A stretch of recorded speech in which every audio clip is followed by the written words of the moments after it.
Yang pantas kita gali di sini, yang kita pertanyakan dan saudara Kristen wajib hukumnya menjelaskan adalah apakah ilah yang disembah oleh Musa ketika kemudian Musa mendapatkan titah menyelamatkan Bani Israel dari perbudakan Mesir itu adalah ilah yang datang kepada Paulus yang mengaku Yesus Kristus? Nah, ini pertanyaan serius. Apakah kemudian ilah yang datang kepada Nabi Musa yang menghantarkan perintah jangan ada ilah lain di hadapanku adalah ilah yang datang kepada Paulus yang mengaku Yesus Kristus? Kalau ilah yang datang kepada Nabi Musa menyatakan dirinya akulah yang maha hidup, akulah yang maha mematikan. Ulangan 32 nomor 39. Al-Quran juga menorehkan hal itu, bahwa yang disembah oleh umat Islam adalah Dia yang maha hidup dan yang maha mematikan. Allahu la ilaha illa huwal hayyul qayyum. Nah, yang jadi permasalahan sekarang adalah makhluk atau sosok atau cahaya atau suara yang mengaku Yesus Kristus kepada Paulus. Apakah itu Tuhannya Musa yang bergelar Yesus Kristus ini, atau jangan-jangan dia adalah penyesat yang Yesus nubuatkan di dalam Matius 24 nomor 4 nomor 5, waspadalah kepada penyesat yang datang kepada kalian dengan memakai namaku dan berkata akulah Kristus, mereka akan menyesatkan banyak orang. Ini masih tanda tanya. Apakah dia Yesus Kristus ini adalah penyesat yang dinubuatkan Yesus, ataukah Yesus Kristus ini yang datang kepada Paulus ini adalah Yod-He-Vav-He? Silakan Anda jelaskan kepada kami. Oke, bisa sampai ada berita? Ya, silakan Bang. Oke. Nah, ini Bang. Nah, kita harus sepakat dulu, apakah iblis bisa melakukan mujizat? Yes, bisa. Oke. Nah, gini Bang. Nah, biar tanggapi dulu Bangnya. Nah, ya, kita silakan saudara. Mengenai Paulus dulu ya. Yes.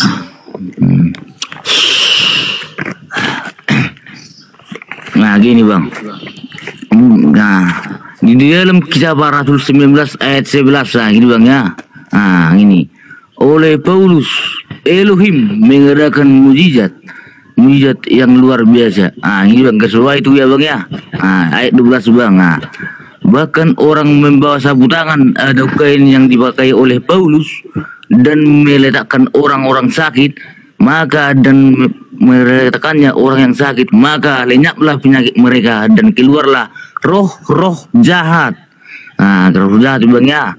Oke, nah kita dulu beralih dulu ke Keluaran 33 ayat ke 20 kalau salah ini ya. Tunggu dulu Bang, ku cari dulu.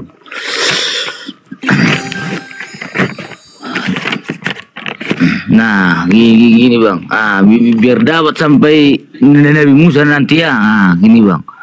Di dalam kitab Nabi Musa telah dinubuatkan kedatangan yaitu Tuhan itu sendiri, yaitu di dalam Kejadian 49 ayat 10. Dengar Bang, tongkat kerajaan tidak akan beranjak dari Yehuda. Ah, gitu Bang, itu Tuhan Yesus kan berasal dari Yehuda kan. Ah, itu salah satu Bang ya. Oke, yang kedua lagi gini Bang. Nah, di dalam Keluaran 33 ayat 20. Nah, gini Bang, dengar. Engkau tidak tahan memandang wajahku. Berarti Bapak itu punya wajah ya. Ini kitab Musa ini, kitab Musa. Engkau tidak tahan memandang wajahku. Sebab tidak ada orang yang memandang aku dapat hidup. Gitu Bang. Nah, kita lagi ke Kejadian 1 ayat 26. Baiklah, marilah kita ciptakan manusia segambar dan serupa dengan kita. Oke, nah gini Bang.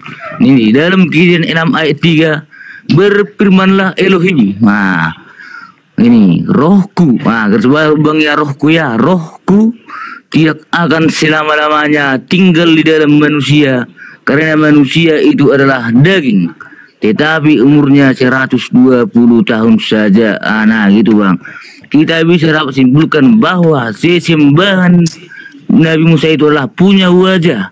Nah gitu, karena apa aku bilang punya wajah? Karena dialah yang mengatakannya sendiri, bukan saya congor, bukan, tetapi Bapak itulah yang mengatakannya sendiri, yaitu sesembahan Musa, sesembahan Abraham, Ishak dan Yakub gitu Bang. Ah, bisa ditanggapi Bang.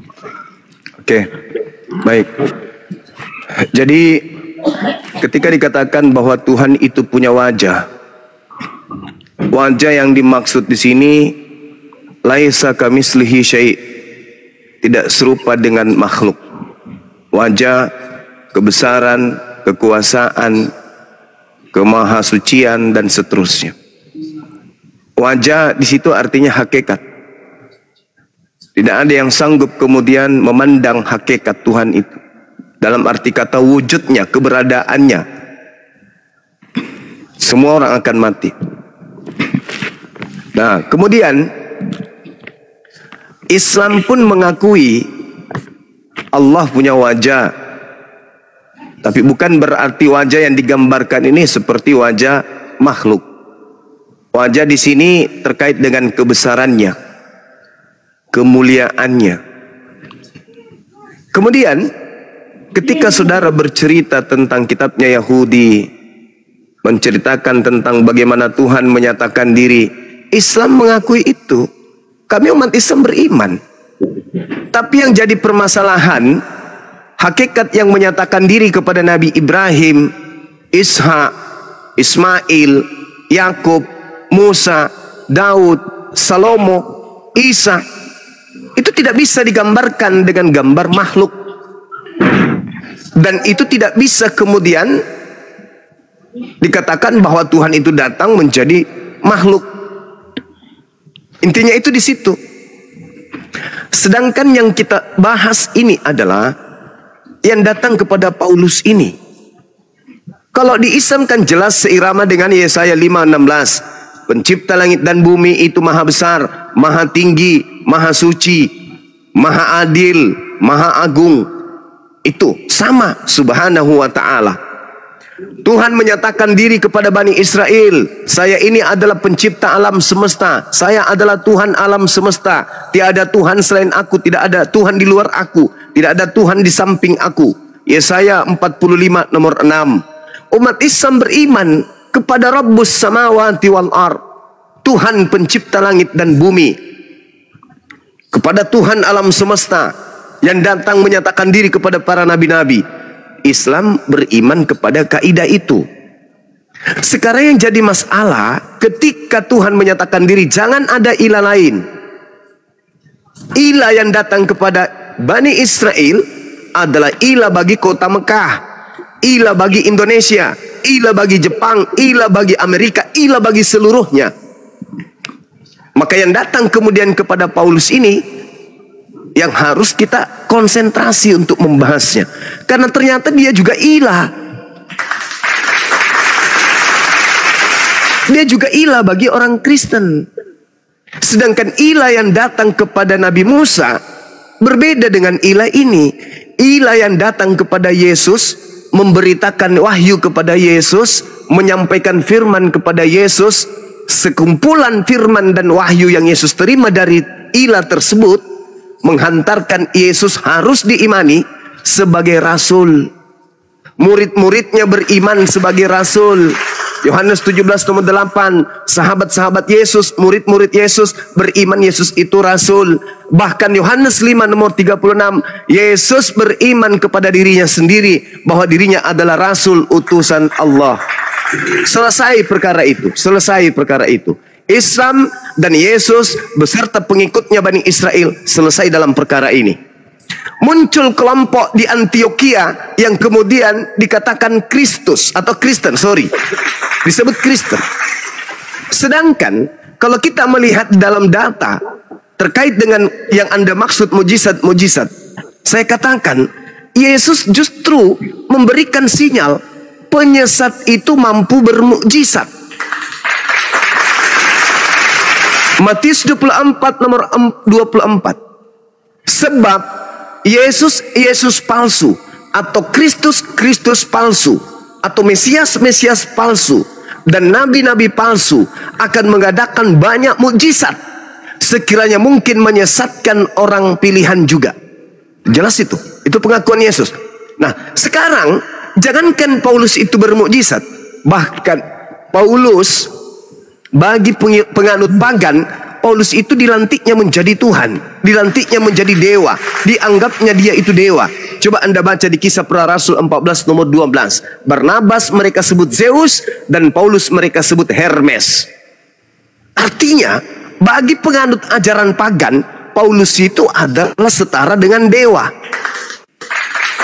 Jadi jangan heran terkait dengan mukjizat. Kenapa orang-orang pagan menganggap Paulus itu adalah dewa Hermes? Karena Paulus memperlihatkan mukjizat-mukjizat. Sedangkan Yesus memberikan indikasi tanda-tanda nabi palsu adalah banyak melakukan mukjizat. Ini dipenuhi oleh Paulus. Nah, kembali kepada tema kita bahwa jangan ada ilah lain. Tak boleh. Makanya orang Yahudi sampai hari ini masih mengilahkan ilah yang datang kepada Nabi Musa. Tidak mengilahkan ilah jadi-jadian yang datang kemudian kepada Paulus in the gang. Kenapa saya katakan jadi-jadian? Coba Anda baca Filipi 2 nomor 6, nomor 7, nomor 8. Ada dewa turun ke bumi, mengosongkan kedewaannya, lalu mengambil rupa manusia. Jadi-jadian, menjadi manusia dia. Dan taat sampai mati. Nah, sedangkan ilahnya Bani Israel tidak pernah berubah. Di dalam Yesaya 43 nomor 10, engkaulah saksi-saksiku, tidak ada Tuhan yang dibentuk sebelum aku dan tidak ada Tuhan dibentuk setelahku. Ternyata di Filipi 2 ada Tuhan yang dibentuk menjadi manusia, menjadi daging. Maka muncul pertanyaan sekali lagi, siapakah ini yang nuzul menjadi manusia? Siapa dia? Sedangkan Tuhannya Bani Israel sudah mengangkat saksi, tidak akan ada yang dibentuk Tuhan sebelum dan sesudah aku, tidak ada. Jadi yang membentuk dirinya menjadi daging ini siapa? Tuhan, tidak mungkin. Karena Tuhan tidak mungkin menyangkali kemudian perkataannya. Engkaulah saksi-saksiku, tidak ada Tuhan yang dibentuk setelah aku.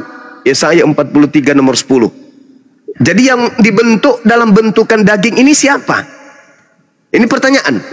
Jadi yang membentuk dirinya menjadi daging bernama Yesus ini siapa? Karena tidak ada Tuhan yang dibentuk menjadi daging. Tidak ada. Kata siapa? Kata Tuhan sendiri di dalam Yesaya 43 nomor 10. Kecuali Yesaya ini dianggap sampah. Lalu kemudian dianggaplah benar Paulus ini. Makanya muncul pertanyaan saya tadi. Siapa dia yang mengaku Yesus Kristus kepada Paulus ini? Yang kemudian mengutus Paulus menjadi nabi bagi orang-orang Kristen. Nah, ini beban Anda untuk menjawab. Silakan Anda tegaskan kepada kami bahwa ilah yang disembah Nabi Musa adalah dia yang bergelar Yesus Kristus yang datang kepada Paulus. Silakan.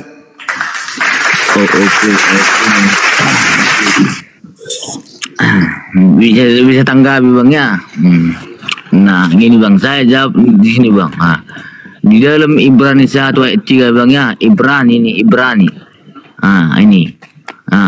Yesus adalah cahaya kemuliaan Allah dan gambar wujud Allah dan menopang segala yang ada dalam firman-Nya yang penuh kekuasaan. Dan setelah selesai mengadakan penyucian dosa, ia duduk di sebelah kanan yang maha besar di tempat yang maha tinggi. Nah, gini Bang, kita guys bahwa yang maha besar ya, yang maha besar. Nah, ini artinya Bang.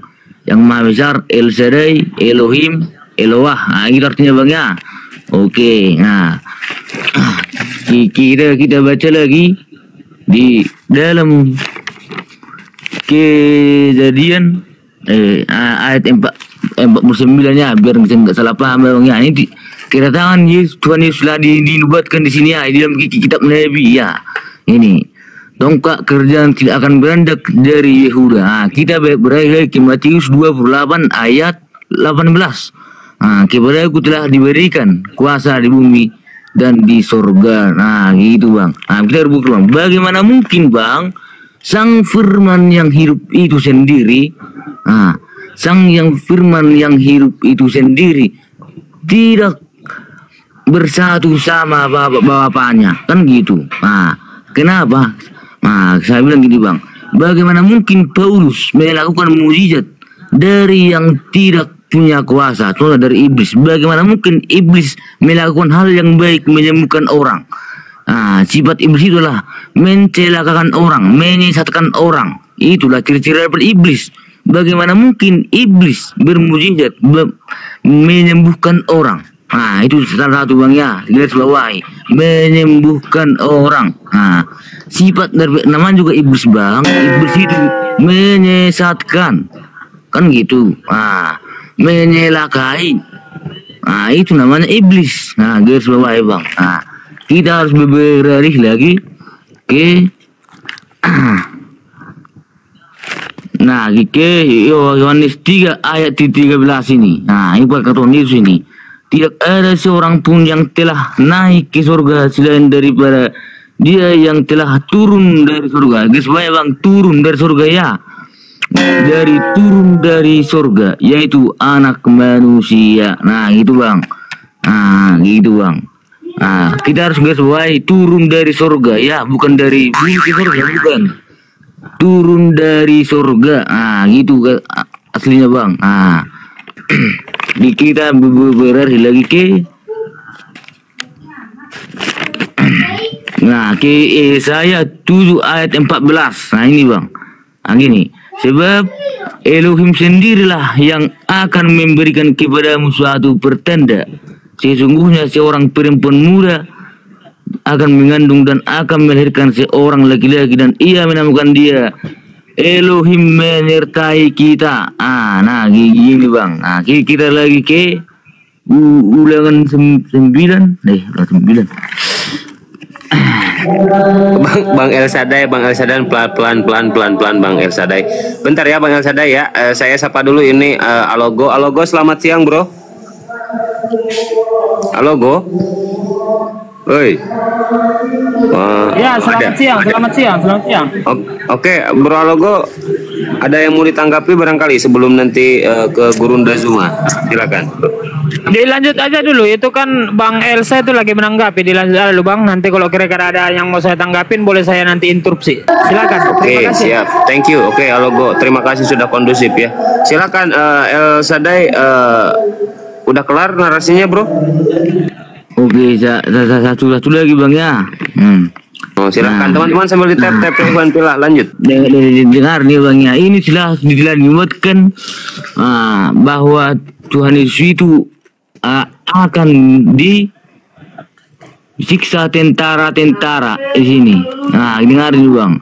Di dalam Yesaya 9 ayat 5 sampai 6 ini, sebab setiap sepatu tentara, sepatu tentara ya. Sebab setiap sepatu tentara yang berderap-derap dari dan setiap jubah yang berlumuran darah, kan gitu. Nah, akan menjadi umpan api. Nah, gitu bang. Bahwasan telah dinubuatkan di sini bahwa Tuhan Yesus itu kan akan berlumuran darah di sini. Nah, akan setiap sepatu tentara yang berderap. Nah, setiap sepatu tentara nih yang berderap. Nah, gitu diberikan semua di sini. Nah, gitu loh bang. Nah, kita tidak ragukan lagi bang bahwa Tuhan Yesus itulah firman yang hidup, Elohim itu sendiri yang datang kepada manusia, yang datang sebagai manusia untuk penyampai firman-Nya sendiri, supaya manusia mengenal Allah yang Oke, Bro El Sadai, izin Bro El Sadai, kalau bisa jangan diulang-ulang Bro El Sadai ya. Jadi tadi kan Anda sudah mengatakan itu dan jangan diulang-ulang ya. Intinya poin-poinnya saja biar tidak terlalu lama. Oke, El Sadai, siap? Oke, siap. Oke, thank you Bro. Oke, Fadol Gurunda, Fadol. Ya simak baik-baik El Sadai ya. Kita belajar di sini ya. Simak baik-baik. Tuhan datang kepada para nabi mengajarkan tentang dirinya. Yesus sebagai utusan Tuhan datang menjelaskan tentang Tuhan. Dan Yesus tidak pernah mengajarkan dirinya adalah Tuhan itu sendiri. Cuman Yesus menasihatkan pengikutnya agar waspada kepada penyesat yang datang dengan nama Yesus Kristus. Jadi kalau hari ini Saudara Elsai menjelaskan Yesus Tuhan, Yesus Tuhan, Yesus Tuhan, saya curiga jangan sampai Anda yang kesambar oleh Yesus sang penyesat itu yang dinubuatkan oleh Yesus. Yesus berpesan kepada muridnya Bani Israel, wahai muridku Bani Israel, Matius 24 nomor 4 nomor 5, waspadalah supaya jangan kamu disesatkan oleh orang, sebab akan banyak penyesat datang dengan memakai namaku. Namaku Yesus, penyesatnya memakai namaku Yesus, dan berkata akulah Kristus. Berarti penyesatnya mengaku Yesus Kristus, dia akan menyesatkan banyak orang. Berarti si Yesus Kristus ini akan menyesatkan banyak orang. Kata siapa? Kata Yesus. Itu pengakuan Yesusnya sendiri. Saya curiga Saudara Elsadai ini adalah salah satu korban manusia yang disesatkan oleh oknum yang bernama Yesus tersebut. Suara saya kedengaran? Lanjut. Bagus, Enak. Burunda. Bagus, Burunda. Cek. Ya, siap. Lanjut. Cek. Keras. Cek juga. Masih ada suara saya. Enak. Ya. Burunda. Jadi saya curiga Bang, saya curiga bahwa yang Anda sanjung-sanjung tadi itu Yesus Kristus, itulah sang penyesat yang Yesus anak Maria nubuatkan. Karena pola yang Anda usung hari ini itu berbeda dengan pola yang diusung oleh Yesus. Bahkan pola yang diusung oleh murid-murid Yesus. Coba Anda baca di Yohanes 17 nomor 8. Segala perkataan yang engkau berikan kepadaku telah aku sampaikan kepada murid-muridku. Dan muridku telah menerimanya dan mereka percaya bahwa engkaulah yang telah mengutus aku. Berarti murid-murid Yesus percaya Yesus sebagai utusan Tuhan. Itu polanya. Nah, kepada murid-murid Yesus yang percaya Yesus sebagai utusan Tuhan, Yesus minta agar waspada kepada penyesat. Penyesat ini boleh disebut sebagai iblis. Karena iblis itu penyesat. Waspadalah kepada iblis yang datang kepadamu dengan memakai nama Yesus dan berkata, akulah Kristus. Dia akan menyesatkan banyak orang. Sekali lagi saya katakan, saya curiga Anda ini adalah salah satu korban dari penyesat yang bernama Yesus Kristus itu. Oleh karena itu, kita kerucutkan permasalahan. Bisakah Anda membuktikan kepada kami, umat Islam, bahwa yang kalian sembah bernama Yesus Kristus itu bukanlah penyesat yang dinubuatkan oleh Yesus bernama Yesus Kristus? Silakan Anda terangkan kepada saya, kepada kami umat Islam, bahwa Yesus Kristus yang kalian sembah bukanlah penyesat yang Yesus asli nubuatkan. Silakan Anda terangkan kepada saya, silakan.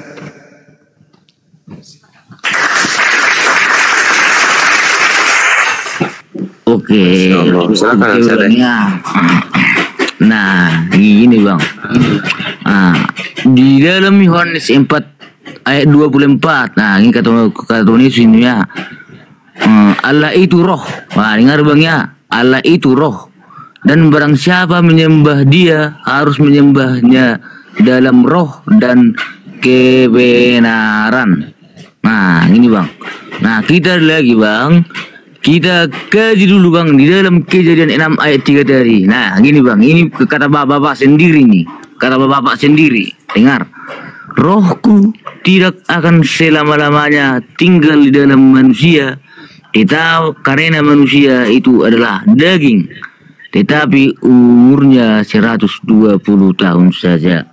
Nah gini Bang, gini di dalam Yesaya 9 ayat 6 gini Bang ya, sebab seorang anak telah lahir untuk kita, seorang putra telah diberikan untuk kita, lambang pemerintahan ada di atas bahunya, dan namanya disebut orang penasihat ajaib Allah, yang perkasa, Bapa yang kekal, Raja damai. Nah, apa yang diajarkan Tuhan Yesus? Kasihilah musuhmu. Nah, berbuatlah baik untuk sesamamu. Nah, kan gitu. Nah, jangan kan gitu. Jangan membalas kejahatan dengan kebaikan, kan gitu. Nah, jangan menghakimi supaya kamu tidak dihakimi. Nah, kan itu pekerjaan yang benar, Bang. Makanya dikatakan di sini, Bang, di dalam Yesaya 6 ayat, di dalam Yesaya 9 ayat 6. Nah, gini, Bang. Penasihat ajaib Allah yang perkasa, Bapa yang kekal, Raja damai. Nah, gini, Bang. Tisil sudah dibuatkan di dalam Yesaya bahwa Tuhan Yesus itu adalah pembawa damai. Nah, Bapa yang kekal, kan Raja perkasa, kan gitu. Nah, kan bikin dulu, Bang. Nah, di dalam Yohanes 13 ayat 13, aku adalah guru dan Tuhan. Nah, garis baik guru baiknya, guru adalah pengajar yang baik. Nah, gitu, Bang, pengajar yang baik. Nah, gitu. Nah, bisa tanggapi, Bang, tanggapi lah, Bang. Oke, baik. Al-Quran mengatakan ya'iduhum wa yumannihim wa ma ya'iduhum syaitan illa gurura. Setan itu memberikan janji-janji, memberikan angan-angan kosong, padahal setan itu hanya menjanjikan tipuan belaka pada orang kafir. Wa ikhwanuhum yamuddunahum fil ghayyi tsumma la yuqsirun. Saudara setan itu adalah orang kafir. Kenapa dikatakan orang kafir ini penolong setan, pembantu setan, atau pahlawannya setan? Karena orang kafir ini kemudian yang memproklamirkan, yang mempromosikan kepada manusia, Tuhan saya itu, sembahan saya itu adalah Tuhan lo. Padahal yang dia sedang promosikan itu adalah iblis yang datang menyamar. Hari ini, saudara, dengan cakap, dengan mahir, Anda menundukkan makhluk yang bernama Yesus Kristus itu dengan sebutan Tuhan yang perkasa, Raja damai, Allah yang kekal. Segala macam bentuk gelar Anda nobatkan kepada oknum tersebut. Dengan kata lain, Anda memantapkan misinya, Anda membantu misinya, agar orang-orang yang lemah akal kemudian bisa terpengaruh dan menuhankan kepada sosok yang ngaku Yesus Kristus itu. Anda lupa, Yesus anak Maria berpesan agar waspada kepada penyesat yang mengaku bernama Yesus Kristus. Anda lupa itu, atau pura-pura nggak mau tahu, atau jangan-jangan memang Anda sudah terbelenggu, atau jangan-jangan Al-Quran ini betul sahih, valid, sah dengan mengatakan wa ikhwanuhum yamuddunahum fil ghayyi tsumma la yuqsirun. Orang-orang kafir itu adalah saudara-saudaranya setan, membantu setan di dalam mendurhakai Tuhan pencipta langit dan bumi, dan mereka tidak akan henti-hentinya untuk menyesatkan manusia. Tugas Anda bukan memperkuat kedudukan Yesus Kristus yang datang kepada Paulus itu dengan berbagai macam embel-embel Tuhan yang perkasa, Allah yang kekal. Padahal itu adalah gelar-gelar yang Tuhan berikan kepada Hezekia, Raja Yehuda. Jangan Anda ambil itu gelar untuk Hezekia, bukan gelar untuk makhluk yang datang mengaku Tuhan dengan simbol Yesus Kristus itu. Tugas saudara adalah mengulas, menjelaskan, menjabarkan bahwa yang kami sembah yang datang kepada Paulus mengaku Yesus Kristus itu betul-betul adalah anak Maria. Jangan malah kemana-mana Anda menguatkan posisinya, Anda malah menguatkan Al-Quran. Anda tugasnya adalah menjelaskan bahwa yang datang kepada Paulus, yang Anda sebut Tuhan, yang Anda anggap Tuhan, yang Anda ilahkan, yang Anda ibadahi, yang Anda sanjung, yang Anda nyanyikan, yang Anda layani setiap hari, itu adalah anak Maria, sang penginjil yang datang untuk mengajar Bani Israel kembali kepada konsep yang diajarkan Nabi Musa dan mendudukkan dirinya hanya sebagai utusan Tuhan. Pertanyaan saya nih, ketika saya membaca Bible di Yohanes 14 nomor 31, dunia harus tahu. Ini Yesus yang mengatakan. Kalau Yesus sudah mengatakan dunia harus tahu, artinya apa? Orang Indonesia harus tahu. bahwa aku Yesus senantiasa mendengarkan Bapa, senantiasa mengasihi Bapa yang ada di langit, dan melakukan pekerjaan-pekerjaan yang diperintahkannya untuk aku kerjakan. Kata Yesus tuh, dunia harus tahu, orang Indonesia harus tahu bahwa Yesus itu adalah orang yang soleh, orang yang muslim, orang yang berserah diri kepada Tuhannya. Apa yang diperintahkan Tuhannya, itu yang Yesus lakukan menurut Yesus, dan kita orang Indonesia harus tahu itu. Hari ini kok ada penyampaian di mana kita harus tahu bahwa Yesus Kristus itu adalah Tuhan itu sendiri. Siapa sebenarnya yang ingin kemudian diakui sebagai Tuhan selain daripada Tuhan? Siapa yang sebenarnya ingin diakui, ingin dilantik, ingin diagung-agungkan sebagai pencipta, sebagai sumber segala-galanya selain daripada Tuhan? Bukankah dia iblis? Bisa nggak iblis mengaku Yesus Kristus? Bisa. Apa buktinya iblis bisa mengaku Yesus Kristus? Yesus mengatakan sendiri, waspadalah kepada penyesat yang datang kepadamu dengan memakai namaku. Berarti penyesatnya menjual nama Yesus. Berarti penyesatnya memakai nama Yesus. Andai pada saat itu sudah ada KTP, maka penyesatnya itu bernama di KTP-nya dengan nama Yesus Kristus. Tolong dipahami ini dulu. Ketika kemudian Anda mendudukkan Sang Yesus Kristus yang adalah penyesat menurut Yesus, maka segala upaya Anda berikan kepada dia, segala lantikan, segala gelar, Maha Pencipta, Maha Kuasa, Maha segala-galanya, Anda nobatkan kepada dia. Benarkah Yesus anak Maria demikian? Tidak. Yesus anak Maria mengatakan, Yohanes 5 nomor 30, aku tidak dapat berkata-kata dari diriku sendiri. Nah sekarang Anda menjabarkan Yohanes 4 nomor 24. Tuhan itu adalah roh, maka sembahlah dalam roh. Tidak ada pengajaran di dalam kitabnya orang Yahudi, ilah yang disembah oleh mereka itu adalah roh. Tidak ada pencipta langit dan bumi, itu roh. Tidak ada ilmunya, itu nggak ada. Anda mau baca di mana literasi dalam kitabnya para nabi, tidak ada dikatakan Tuhan itu roh, Elohim itu roh, nggak ada. Sedangkan kata roh yang Anda gunakan itu bersumber dari bahasa Yunani yang artinya pneuma. Pneuma itu artinya hantu juga bisa. Coba Anda lihat tuh di dalam di dalam Lukas 24 nomor 37. Mereka murid-murid ketakutan sebab mengira melihat hantu. Hantu di situ apa bahasa Yunaninya? Pneuma. Sedangkan Yohanes 4 nomor 24 juga pneuma. Pneuma hotheos. Hantu itu adalah dewa. Itu terjemahan aslinya. Pneuma hotheos artinya dalam bahasa Indonesia hantu itu adalah dewa. Berarti Anda harus menyembah dewa di dalam hantu. Bagaimana itu ceritanya? Maaf saya bertanya, bukan menyimpulkan. Karena itu data di dalam kitab saudara. Nah, kembali saya simpulkan kepada saudara saya ini, sebelum saya izin sholat ibadat zuhur, saya katakan kepada saudara, bahwasanya Yesus mewanti-wanti kepada Bani Israel, bukan kepada Kristen. Andai saja Bani Israel kita ibaratkan warna hitam, maka Kristen warna merah. Kepada warna hitam, Yesus berkata, wahai warna hitam, ya paman, waspadalah kepada penyesat yang datang kepadamu dengan memakai nama Yesus Kristus. Dia akan menyesatkan banyak orang. Nah, penyesat datang kepada warna hitam ditolak. Penyesat datang kepada warna merah diterima. Lahirlah Kristen dengan konsep ketuhanan kepada makhluk yang bernama Yesus Kristus. Warna hitam Bani Israel apakah menyembah Yesus Kristus? Nehi, tidak.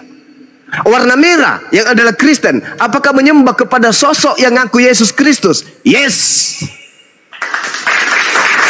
Sekarang yang mana yang menjadi korban? Yang hitam Bani Israel atau yang merah yang Kristen yang jadi korban penyesat yang ngaku-ngaku Yesus Kristus? Kalau Islam tidak mungkin. Islam tidak menyembah kemudian Yesus Kristus. Hindu tidak menyembah Yesus Kristus. Buddha tidak menyembah Yesus Kristus.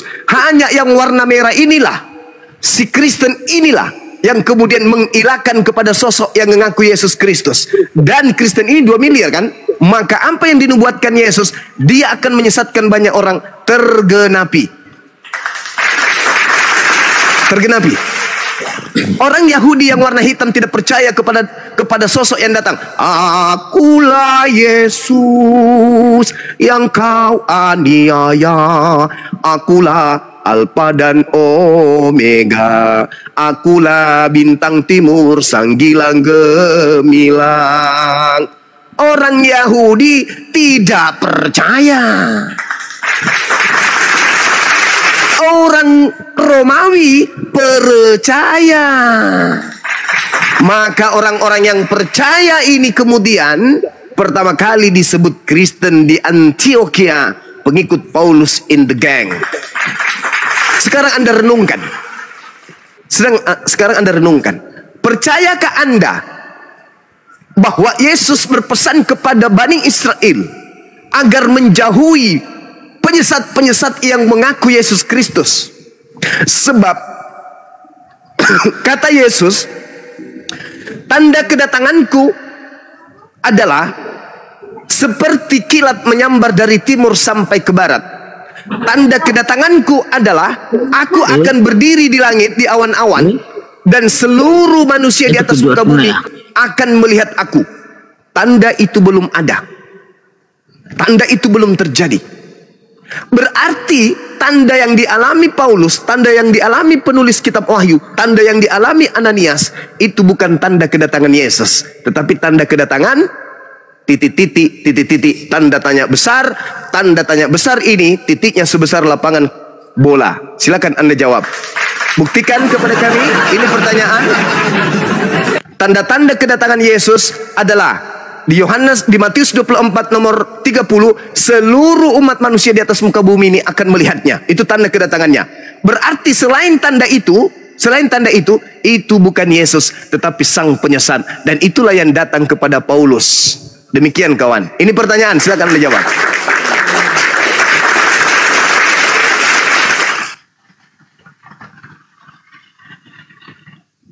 El Sadai, buka mute-nya El. Ahijai, Kobeni, Waalaikum. Waalaikumsalam warahmatullahi wabarakatuh. Waalaikumsalam warahmatullahi wabarakatuh. Bunda Zuma. Oke, ini saya tetap tengah ibaratnya. Oke, biar kita cari wujud yang disembah Musa itu ya, Nabi Musa itu ya. Oke. Nah, gini Bang. Di dalam Ulangan 31 ayat 18. Nah, gini Bang, dengar ya Bang ya. Tetapi aku menyembunyikan wajahku sama sekali pada waktu itu karena kejahatan yang telah dilakukan mereka, yakni mereka telah berpaling kepada Allah lain. Nah, gitu bro. Nah, dengar lagi Bang ya. Nih, dengar lagi Bang. Dengar di Ulangan 6 ayat 4 gini Bang. Ini bahasa aslinya ini Bang. Bahasa Islami, bahasa Ibrani asli ini. Dengar Bang. Yotevabe Israel sema ehad Yotevabe Elohim. Itu Bang, paham Bang? Iya. Nah gitu Bang, aslinya. Ini dengar sekali lagi Bang. Yotevabe Israel sema ehad Yotevabe Elohim. Itu aslinya Bang. Iya. Nah, gini. Enggak disebut Yesus Kristus. Loh, kan Yesus itu kan firman yang hidup. Jadi bukan Yesus Kristus disebut di situ, Bang. Loh, kan di sini kan langsung nama Bapak itu disebut sini, langsung nama Bapak. Ada enggak namanya Yesus Kristus? Loh, kan Yesus itu kan firman yang hidup yang telah berdiam di diri Bapak itu, kan gitu. Ya, saya tidak tanya itu dia firman hidup atau firman mati. Yang saya tanya, Bang, terkait dengan penyesat yang dinubuatkan Yesus bergelar Yesus Kristus itu Bang. Kalau di Islam Al-Masih, Dajjal Al-Masih. Kalau di Islam ada penyesat bergelar Al-Masih. Yesus pun mengatakan ada penyesat bergelar Kristus. Kristus Al-Masih itu sama. Nah sekarang tolong tunjukkan kita bahwa yang datang kepada Paulus ini, yang kalian ilahkan inilah, yang kalian sembah-sembah, yang kalian puji-puji, yang kalian ibadi yang bernama Yesus Kristus. Apakah itu ilahnya Bani Israel? Apakah Bani Israel mengilahkan Yesus Kristus sebagaimana Kristen mengilahkan sosok yang ngaku Yesus Kristus? Coba. Oke. Silakan. Nah, gini Bang. Nah, di dalam 1 Korintus 8 kan gitu ayat 6 gini Bang. Dengar Bang ya. Namun bagi kita hanya satu Allah saja, yaitu Bapa. Ini Elohim ini Bang ya, Elohim. Yaitu daripadanya lah berasal dari segala sesuatu yang Untuk dia kita hidup dan satu Tuhan saja, yaitu Yesus Kristus, yang olehnya segala sesuatu telah dijadikan, dan karena dialah kita hidup. Ngerti bang? Nah itu penjelasannya bang. Iya, tapi Anda akan terpenjara dengan 1 Timotius 2 nomor 5. Allah itu esa, Yesus juga esa. Nah, sekarang ada berapa yang esa? Nah, gini, bang.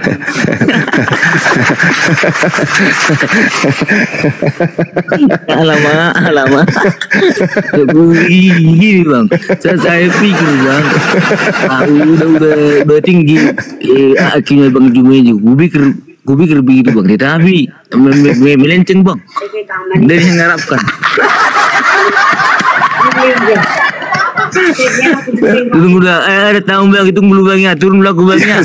Ya silakan saudara Sadai, silakan. Allahu Akbar, Masya Allah, Masya Allah. Takbir, Allahu Akbar. Baik sahabat-sahabat, untuk sementara saya izin ibadah dulu sejenak. Yang pasti di sebelah ada dua yang esa, ada sosok yang kemudian ingin menyamai Tuhan, dan itu ya kita masih tataran kita di sini bukan menyimpulkan. Saya hadir sebagai penanya aja, karena saya membaca kitab suci, membaca kitab suci Al-Quran mengatakan ya'iduhum wa yumannihim wa ma ya'iduhum syaitan illa gurura. Bahkan wa iyada'una illa syaitanan marida. Al-Quran mengatakan yang mereka sembah adalah setan yang terkutuk, setan yang durhaka. Saya penasaran, maka saya bertanya, sebagai aktivis perbandingan agama, tentu saya juga belajar tentang Bible, kitab yang dijadikan senjata iman oleh saudara kita Kristen. Dan di situ tertuang nasihat-nasihat Yesus kepada pengikutnya agar waspada kepada penyesat yang ngaku bergelar Kristus.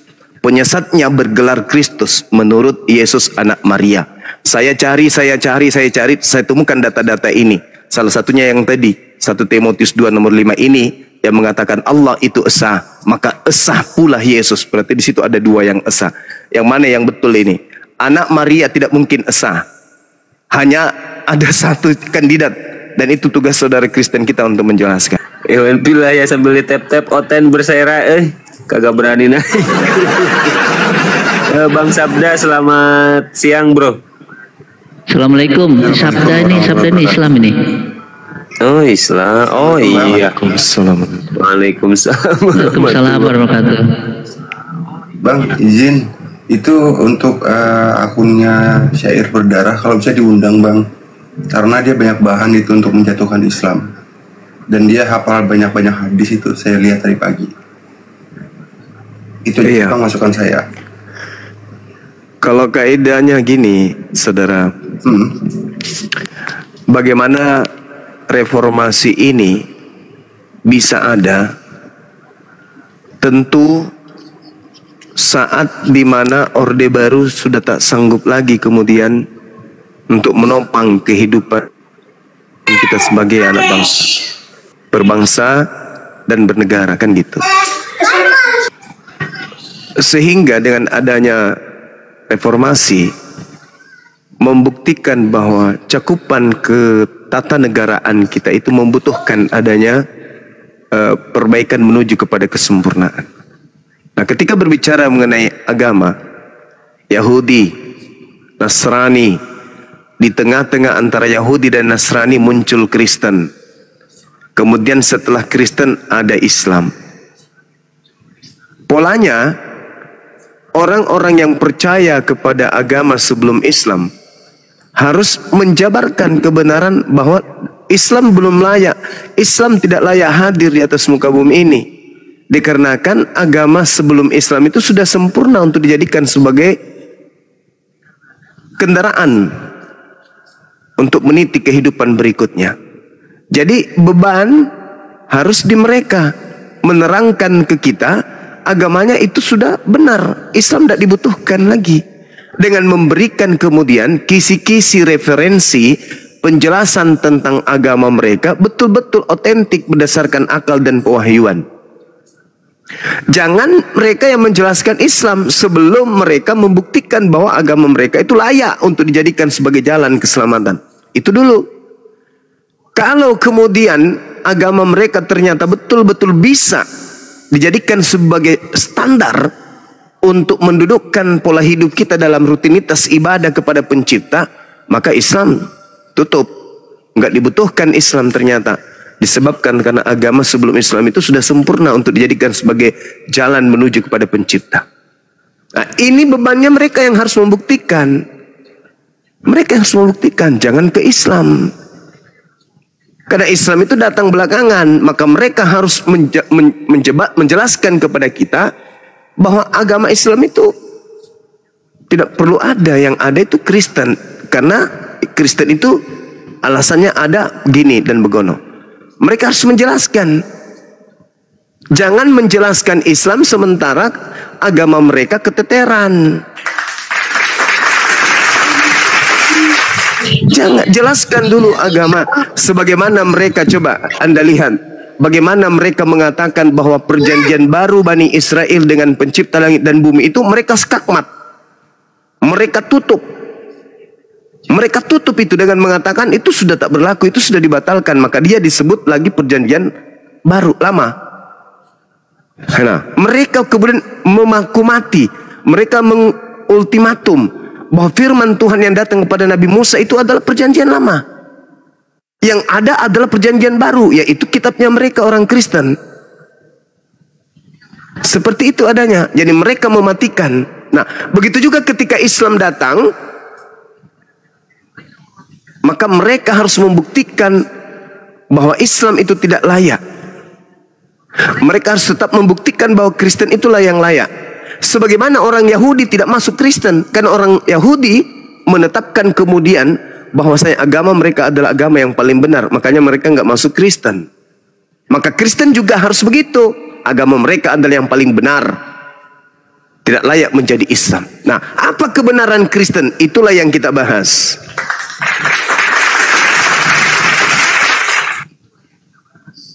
Seperti itu adanya, kawan. Metodenya itu kayak begitu. Percuma mereka membahas hadits, percuma mereka membahas Al-Quran. Kalau Al-Quran itu salah menurut mereka, hadits itu keliru menurut mereka, lalu kita mau kemana? Kita mau kemana? Ke Kristen. Mereka sendiri tidak bisa memberikan kemudian kebenaran dari agama mereka. Ayo, mampu tidak mereka membuktikan kebenaran agama mereka di hadapan kita? Itu dulu. Kalau mereka mampu, baru mereka menjelaskan bahwasanya Islam tidak layak, Al-Quran tidak layak, hadis tidak layak. Yang layak itu hanya Kristen. Buktikan, buktikan. Buktikan ke kita bahwa Kristen itu layak, kita anut. Kalau layak, nggak perlu ditutup, nggak perlu dibuka yang lain. Kita Kristen aja. Ya kan? Karena Kristen lebih dulu datang, baru Islam. Tapi yang terjadi, mereka tidak mampu kemudian berdiri tegak di hadapan kita umat Islam. Toh dia yang duluan datang, Kristen agama dulu, menghadap ke kita yang Islam ini. Oh, Kristen yang paling benar, buktikan. Tapi apa yang terjadi? Ketika mereka para penghujat ini, yang mereka bahas Al-Quran, yang mereka bahas hadits. Ayo, berani tidak mereka membuktikan kebenaran agama yang datang sebelum Islam? Ada nggak yang berani? Kristen itu agama benar. Mari kita uji, benar nggak? Kalau benar, Islam tidak boleh. Islam tidak boleh. Kristen aja kita semua ini.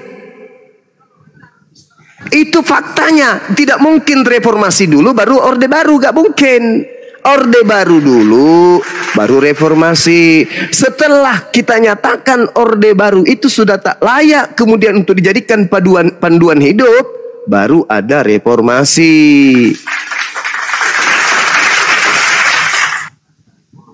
Nah, gitu saudaraku. Jadi kalau ada Kristen yang merasa dirinya hebat, silakan naik, mari kita bahas bahwa Islam tidak layak, yang layak adalah Kristen, dengan memberikan data-data bahwa Kristen itu layak untuk dianut. Nah itu, kalau memang layak untuk dianut, Islam gak perlu dibahas, tutup buku Islam, kita Kristen aja. Tapi karena Kristen lebih dulu, tidak bisa dikatakan Kristen dimatikan, Islam aja. Oh enggak, Kristen dulu kita buktikan. Mana tahu di situ ada kebenaran. Kalau di situ ada kebenaran, Islam tutup. Jangan membahas Islam, Kristen tidak dibahas duluan. Kristen dulu yang kita bahas. Kalau memang Kristen itu kemudian lolos, Islam tidak perlu. Ternyata Kristen sudah cukup. Tapi kalau ternyata Kristen tidak sanggup, harus ada agama yang lebih bagus dari Kristen. Karena Yesus berkata dalam Matius 5 nomor 20, jika hidup agamamu tidak lebih baik dari ahli Taurat, maka engkau tidak akan layak masuk surga. Nah, setelah Yahudi, setelah ahli Taurat, Islam atau Kristen? Kristen dulu. Maka Kristen dulu yang kita uji. Jangan ketakutan.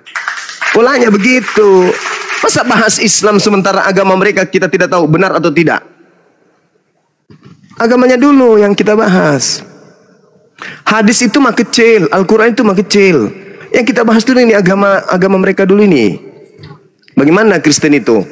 Apakah Kristen sudah cukup? Kalau sudah cukup, Islam nggak usah. Tapi kalau Kristen tidak cukup, ya Islam dong yang harus tampil sebagai agama terakhir.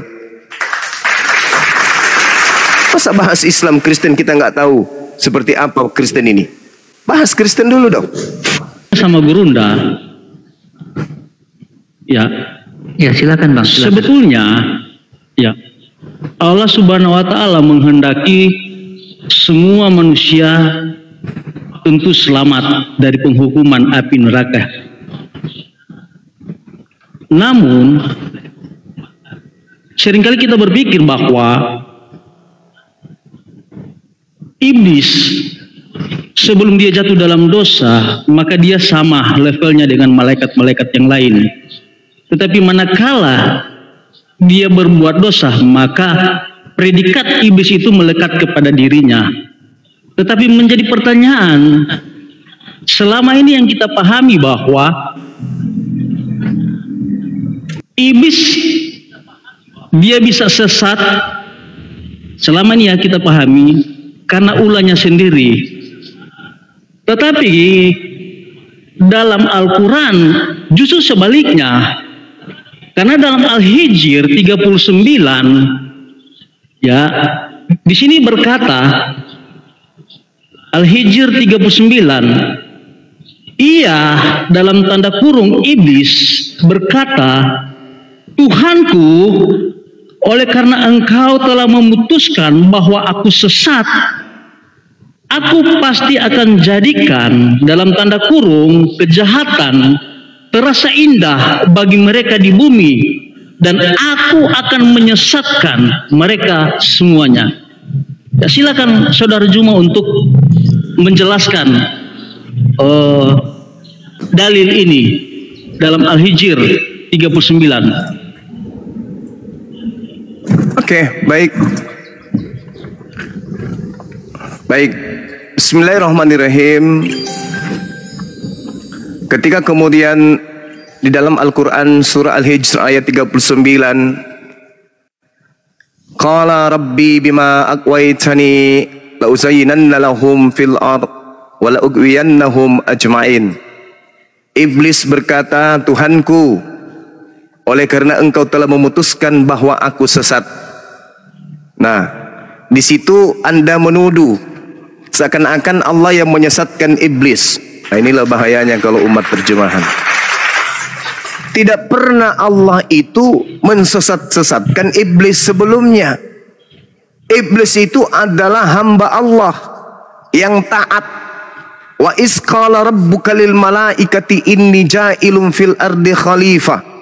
Qalu ataj'alu fiha may yufsidu fiha wa yasfikud dima wa nahnu nusabbihu bihamdika wa nuqaddisu lak. Qala inni a'lamu ma la ta'lamun. Sejak semula ketika Allah hendak menciptakan manusia, makhluk yang mereka disebut sebagai malaikat itu sudah menyatakan keberatan terhadap apa yang diinginkan oleh Allah. Aku hendak menciptakan hambaku bernama Adam di atas muka bumi ini. Para malaikat kemudian mendengarkan itu. Muncul pembangkangan di antara mereka. Pembangkangan yang muncul di antara mereka inilah yang disebut iblis. Iblis itu sifat yang melekat kepada makhluk pembangkang. Jadi tadinya itu adalah mereka makhluk-makhluk yang taat, Azazil. Tapi karena dipinta kemudian oleh Allah agar mereka tunduk berhormat kepada Adam, mereka nggak mau. Mereka nggak mau. Mereka menganggap bahwasanya mereka itu lebih baik, lebih terhormat daripada Adam alaihissalam. Ketika Allah mengatakan, hormatlah kalian, sujudlah kalian. Fasajadal malaikatu kulluhum ajma'un. Lalu para malaikat itu bersujud semuanya, illa iblis, kecuali iblis, karena iblis menyombongkan diri. Artinya ketika Allah berkata, ya iblis, wahai iblis, apakah yang menghalangi kamu sujud kepada yang telah aku ciptakan? Apa kata iblis? Dia menjawabnya sendiri, aku lebih baik daripada Adam. Aku engkau ciptakan dari api, sedangkan dia engkau ciptakan dari tanah.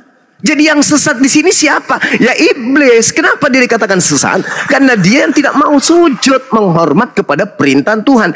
Yang disebut membantah perintah Tuhan itu disebut iblis. Anda juga disebut iblis kalau Anda membantah perintah Tuhan. Makanya Al-Quran mengatakan minal jinnati wan nas, dari kelompok manusia dan jin dan kelompok manusia. Jadi iblis itu sumbernya ada dua, berasal dari alam jin, dari makhluk jin, dan yang kedua berasal dari manusia. Jadi tidak ada Allah itu menyesatkan lebih dulu kepada iblis, tak ada.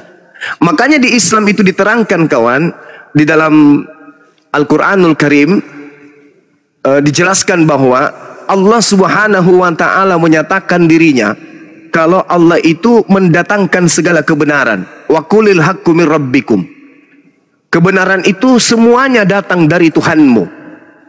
Faman sya'a falyu'min. Barang siapa yang mau beriman silakan beriman, dan siapa yang mau kafir silakan kafir. Pilihan, free will. Nah, kalau Anda mengatakan hal yang tadi, coba sedikit-sedikit Anda belajar tentang Bible. Saya ulang lagi, tolong Anda belajar sedikit-sedikit tentang Bible, khususnya kitabnya orang Yahudi. Kejadian 3 nomor 15, aku akan mengadakan permusuhan. Boleh dong saya bertanya, sebagaimana Anda bertanya kepada saya, siapa yang mengadakan permusuhan antara iblis dengan Adam dan keturunannya? Mohon dijawab kawan, silakan.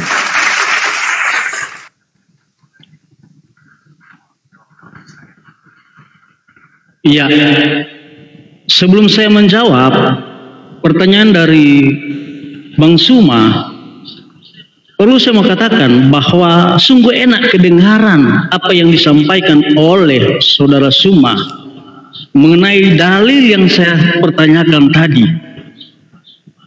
Tetapi pernyataan yang disampaikan oleh Saudara Suma tentu itu tidak membenarkan apa yang saya tanya dalam dalil tadi.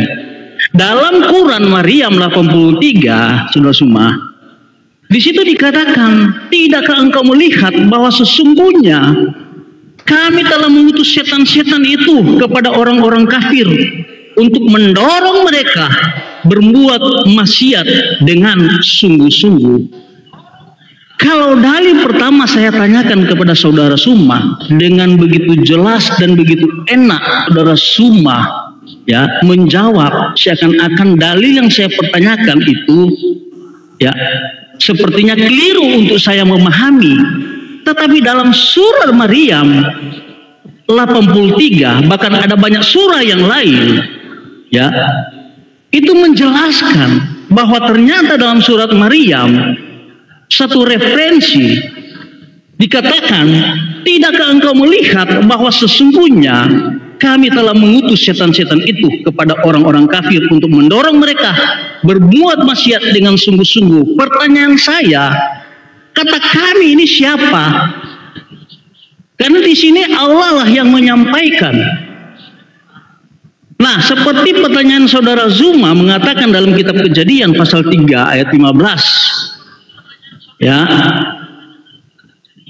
konsekuensi ketika manusia itu berbuat dosa, maka apa yang dikatakan dalam kitab Kejadian pasal 3 ayat 15, saya baca ya, aku akan mengadakan permusuhan antara engkau dan perempuan ini, antara keturunanmu dan keturunannya, dan keturunannya akan meremukkan kepalamu dan engkau akan meremukkan tumitnya. Artinya dosa pertama di Taman Eden itu ada dua pihak yang terjadi dan mereka lakukan. Pertama ular, bahkan kedua manusia.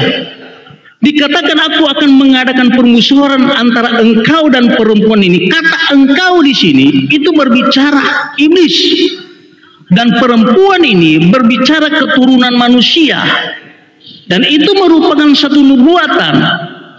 Kalau Bang Zuma memiliki HP dalam aplikasi Alkitab, klik saja tanda bintang di situ. Maka di situ jelas dalam Wahyu 12 ayat 17, maka marahlah naga itu kepada perempuan itu lalu pergi memerangi keturunan yang lain. Jadi ini berbicara masalah nubuatan ketika terjadi peristiwa di Taman Eden di mana manusia melanggar perintah Allah, mereka memakan buah yang dilarang oleh Allah. Bahkan si iblis itu adalah sumber penipu, sumber kejahatan.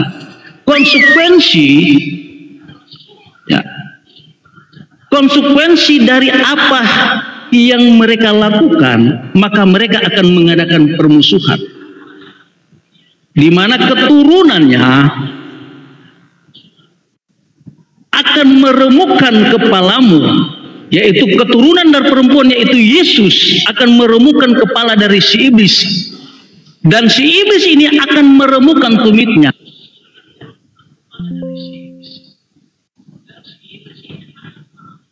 Termute, Bang. Fokus saja ke pertanyaan, nggak usah khutbah gitu kalau bisa ya. Kita dipaku pada bagian telapak kaki, maka paku itu menembus tumit dari usah dibawa Yesus. Host. Ya. Host, bisa nggak teman kita ini diarahkan? Paku dibawa, untung nggak dibawa juga saya pakis. Bang siapa? Bang Yongrut. Jadi gini ya. Jadi tolong narasi Anda itu sesuai pertanyaan. Jangan muter-muter, jangan menjelaskan. Ini bukan, kita di sini bukan untuk minta Anda berkhotbah, tapi menjelaskan sesuatu ya. Menjawab pertanyaan, bukan menjelaskan, tapi menjawab pertanyaan. Ya silakan. Iya, itu pertanyaan saya itu merupakan nubuatan. Merupakan satu kalimat nubuatan yang terjadi di Taman Eden. Itu antara iblis dan keturunan perempuan, yaitu Yesus. Itu ya, oke, baik, sudah dapat poinnya. Bang Zuma sudah dapat poinnya. Baik. Iya itu. Ya, terima kasih saudara ya. Ini lagi-lagi Anda ingin menguatkan posisi penyesat yang bergelar Yesus Kristus itu dengan mencoba dengan pola lain. Kalau Kristen yang tadi ngambilnya di Yesaya 9, ngambil kemana-mana perginya hanya untuk melantik penyesat yang bergelar Yesus Kristus yang Yesus nubuatkan. Anda muncul lagi-lagi begitu. Padahal pertanyaan saya, ketika Anda membahas tentang Al-Quran surah Al-Hijr, saya katakan kepada saudara bahwasanya Kejadian 3 nomor 15, aku akan mengadakan, dalam bahasa Ibrani syit itu artinya menaruh, artinya mengadakan, menciptakan, menjadikan sesuatu. Pertanyaan saya, siapa yang mengadakan permusuhan antara iblis dan keturunan Adam? Entah kemana-mana larinya ke Yesus, gak nyambung kali. Siapa yang mengadakan? Yang mengadakan ini siapa? Andai saja dia tidak mengadakan permusuhan antara iblis dan manusia akur-akur saja, bukan? Iblis tidak mencobai manusia, bukan? Iblis tidak akan menggoda manusia, bukan? Kenapa? Karena Tuhan tidak men-settingnya untuk saling bermusuhan. Ketika kemudian Anda membawa Quran surah Maryam, loh, Anda jawab dulu Kejadian 3. Karena kalau Anda membahas tentang kitab saya terkait dengan surah Maryam segala macam, Anda lihat 2 Tesalonika 2:11, Matius 17 nomor 8, Yesaya 63:17, 1 Samuel 18 nomor 10 dan seterusnya, bla bla bla dan seterusnya. Bahkan coba Anda lihat di dalam Matius 17 nomor 8, apa yang diterangkan di sana, Bung? Celaka bagi dunia dengan segala kesalahannya. Kesalahan memang harus ada. Kesalahan memang harus ada. Siapa yang mengharuskan? Siapa yang mengadakan? Siapa yang mengharuskan kesalahan itu harus ada? Siapa yang mewajibkan kemudian kesalahan itu harus ada? Itu yang Anda harus jawab. Karena kalau dalam Islam, tadi saya sudah katakan, kebenaran itu semuanya telah datang dari Tuhanmu. Barang siapa yang mau beriman, silakan beriman. Siapa yang mau kufur, silakan kufur. Kenapa? Dari pola awalnya, Bung, summa la'atiyannahum min baini aydihim wa min khalfihim wa man aymanihim wa an sama'ilihim wa la tajidu aktsarahum syakirin. Kemudian aku iblis akan mendatangi manusia dari depan, dari belakang, dari kanan, dari kiri dan seterusnya. Kenapa bisa demikian? Karena tadi ada yang menciptakan permusuhan. Siapa itu? Yang mengadakan permusuhan pertama kali antara manusia dengan iblis, sehingga iblis itu kerjanya menggoda. Itu siapa yang mengadakan permusuhan lebih awal? Itu yang Anda harus jawab. Jangan kemana-mana. Di dalam Al-Quran dikatakan Allah mendatangkan kesesatan kepada orang kafir. Namanya sudah kafir dari awal. Sedangkan di dalam 1 Tesalonika 2 nomor 11 misalnya, Tuhan mendatangkan kesesatan kepada manusia sehingga manusia percaya akan dusta. Siapa yang mendatangkan kesesatan? Siapa yang mendatangkan kesesatan? Tuhan. Jangan bahas tentang Al-Quran, kenapa begini, kenapa begitu. Jangan bahas itu. Anda akan keteteran. Karena Bible Anda yang akan menghantarkan Anda kemudian untuk malu. Karena yang menciptakan kejahatan, yang mengadakan kejahatan, itu Tuhan di dalam Bible. Sehingga Al-Quran memberikan penawaran. Al-Quran datang sebagai penawar. Al-Quran datang memberikan solusi. Itu yang dikatakan kemudian, bahwasanya kedatangan Islam membawa kemudian solusi. Wa qulil haqqu mir rabbikum. Kebenaran itu sudah ditumpah ruahkan ke atas muka bumi ini. Barang siapa yang mau mengikuti kebenaran itu silakan beriman. Siapa yang tidak mau mengikuti kebenaran itu silakan ikuti iblis. Karena Tuhan juga mengutus iblis untuk mencobai manusia. Simon, iblis telah diberi izin untuk mencobai manusia. Itu kata siapa? Kata Yesus.